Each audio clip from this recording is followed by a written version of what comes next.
దేవుడికి స్తోత్రం. 6 నెలల నుంచి నేను అప్పుల బాధలతోటి, కుటుంబ సమస్యలతోటి బాధపడుతూ ఉంటే మా అమ్మ ఒకసారి వచ్చి ఇక్కడికి రాండి, అయ్యగారు అక్కడి నుంచి భద్రాచలం నుంచి వస్తారు మనని చెప్పాక ఇక్కడికి వచ్చాను. వచ్చినప్పుడు పేరు నన్ను పిలవడం జరిగింది. వెంకట స్వామి. అప్పటి నుంచి నాకు డిప్రెషన్లో ఉన్న అన్ని టాబ్లెట్లు డైలీ వాడుతూ ఉన్నా. అప్పుడు సైకాట్రిస్ట్ గారి దగ్గర. ఇప్పుడైతే ఆ మానసిక వ్యాధి తగ్గింది, ఆ మందులు కూడా వాడటంలే. ఈ దేవుడు గొప్ప కార్యం చేసినందుకు వందనాలు.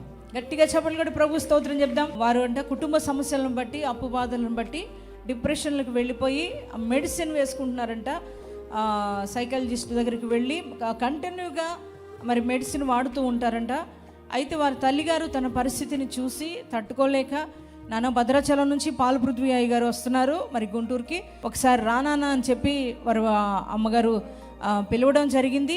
మరి అద్భుత రీతిగా మరి దైవజనులు ఉండి పరిశుద్ధాత్మ దేవుడు తన పేరుతో పిలవడం జరిగింది. తనకు ప్రార్థన చేసినప్పుడు దైవజనులు తను ఇస్తున్న సాక్ష్యం ఏంటంటే, మరి తనలో ఉన్న డిప్రెషన్ అనేది తనలోంచి తొలగిపోయింది. ఆ కృంగుదల అనేది దేవుడు తీసేశాడు.